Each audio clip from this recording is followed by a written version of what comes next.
साथियों, आज बात करते हैं जेल प्रहरी का जो पिछला प्रश्न पत्र है, किस तरीके से एग्जाम्स के अंदर प्रश्न पूछे गए थे, आने वाले एग्जाम्स के अंदर किस तरीके से प्रश्न पूछे जाएंगे। आज की इस वीडियो में हम पूरी डिस्कस करेंगे।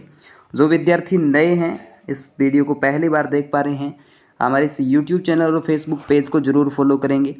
इसके अलावा टेलीग्राम चैनल को आप ज़रूर सब्सक्राइब कर लीजिएगा और एक व्हाट्सअप नंबर बता रहा हूँ, इस पर आप जुड़ सकते हैं। मैसेज कर दीजिएगा, आप अपना शुभ नाम सिटी सेंड कर दीजिएगा।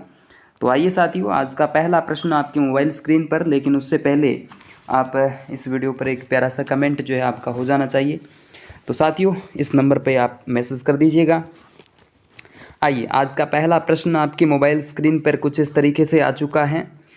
यहाँ से देख सकते हैं कि किस राजनेता को भारतीय टेबल टेनिस संघ TTIF का अध्यक्ष चुना गया। मोस्टली ये पुराना प्रश्न है, इसको आप ऐसे छोड़ भी सकते हैं क्योंकि ये करंट अफेयर समसामयिकी के प्रश्न हमें देखने को मिल जाते हैं। दूसरा प्रश्न आपके सामने है साथियों, आप देखते हैं कि भारत में रेल प्रारंभ करने का कंपनी का जो मुख्य उद्देश्य था वो क्या था कि भारत में कंपनी के वित्तीय हितों को सुरक्षा रखना उनकी, ठीक है।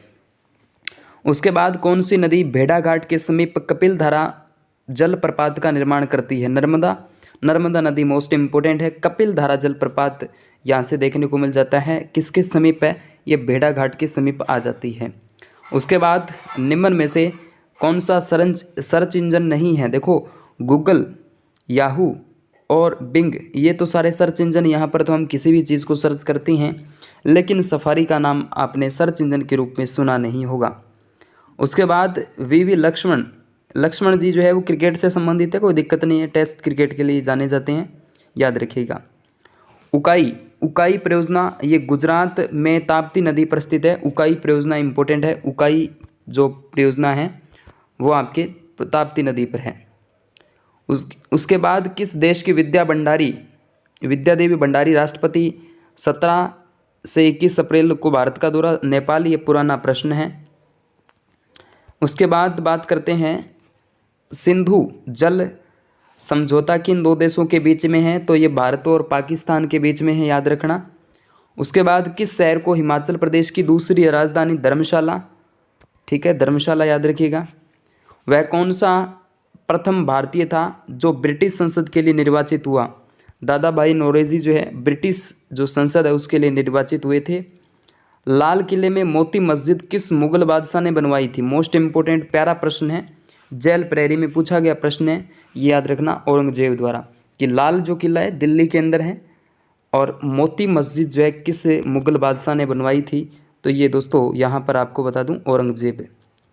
उसके बाद श्रीमती प्रतिभा देवी पाटिल का भारतीय गणतंत्र के राष्ट्रपति के रूप में क्या क्रम था? तो दोस्तों किसकी बात है? 12वें हैं, प्रतिभा देवी पाटिल 12वें राष्ट्रपति के रूप में नाम आ जाता है। अब साइंस के प्रश्न देख लेते हैं। एल्किन, ये रसायन विज्ञान का प्रश्न अपने आप में। एल्किन का जो सामान्य CnH2n, इनका जो सामान्य सूत्र है वो याद रखिएगा। निम्न में से सबसे अधिक प्रत्यास्थ है? इस्पात जो है सबसे अधिक प्रत्यास्थ रहेगा। उसके बाद लोक सेवा संघ के सदस्यों की पदावधि जो है वो 6 वर्ष या 65 वर्ष की आयु से पहले पूर्ण हो, याद रखिएगा। हर्षवर्धन अपनी धार्मिक सभा का किया करता था। अपनी जो धार्मिक सभा है वो कहाँ पर? प्रयाग में किया करता था, याद कर लेना भाई। चलिए अगला प्रश्न, वायुमंडल में सबसे अधिक ओजोन कहाँ केंद्रित है? दोस्तों स्ट्रेटोस्फीयर में यहाँ पर केंद्रित है। अच्छा प्रश्न है, इंपॉर्टेंट प्रश्न है। उसके बाद बिल्लाडिला किसके लिए प्रसिद्ध है? लोहे एसिड के लिए। बिल्लाडिला जो है ना खान लोहे एसिड के लिए जानी जाएगी। विटामिन के का कार्य, मोस्ट इम्पोर्टेंट है। विटामिन के का रासायनिक नाम छाप दीजिएगा कमेंट में, लेकिन इसका जो काम होता है रक्त का थक्का जमाने में मदद करता है। उसके बाद बात करते हैं लोक सेवा संघ लोक सेवा आयोग अपनी वार्षिक प्रतिवेदन सौंपता है किसको? तो राष्ट्रपति को सौंपता है। किसको सौंपता है? राष्ट्रपति को। पृथ्वी दिवस कब मनाया जाता है? यानी विश्व पृथ्वी दिवस 22 अप्रैल को मनाया जाता है। जेल प्रहरी में पूछा गया प्रश्न आपके सामने है। उसके बाद श्री मोहम्मद हामिद अंसारी भारत के उपराष्ट्रपति के रूप में क्रमांकित है, 12वें है, याद रखिएगा। चलिए अगला प्रश्न, बायोगैस यानी बायोगैस का मुख्य घटक मीथेन होता है। इंपॉर्टेंट, शानदार, खतरनाक प्रश्न है अपने आप में। उसके बाद आप देख सकते हैं कि भारतीय मोर का वैज्ञानिक नाम, मोर भीलवाड़ा जिले का आपको बता दूं क्या है, वन्य जीव है, शुभंकर है। और पेओक्रिक्टिस जो है इसका वैज्ञानिक नाम जो है आ जाता है भारतीय मोर का। ठीक है, तो ये सारे प्रश्न जो इंडिया जीके साइंस से संबंधित थे, करंट अफेयर से थे। बाकी राजस्थान जीके के जो प्रश्न हैं उनकी हम बात अगले नेक्स्ट वीडियो में करेंगे। Okay, thank you.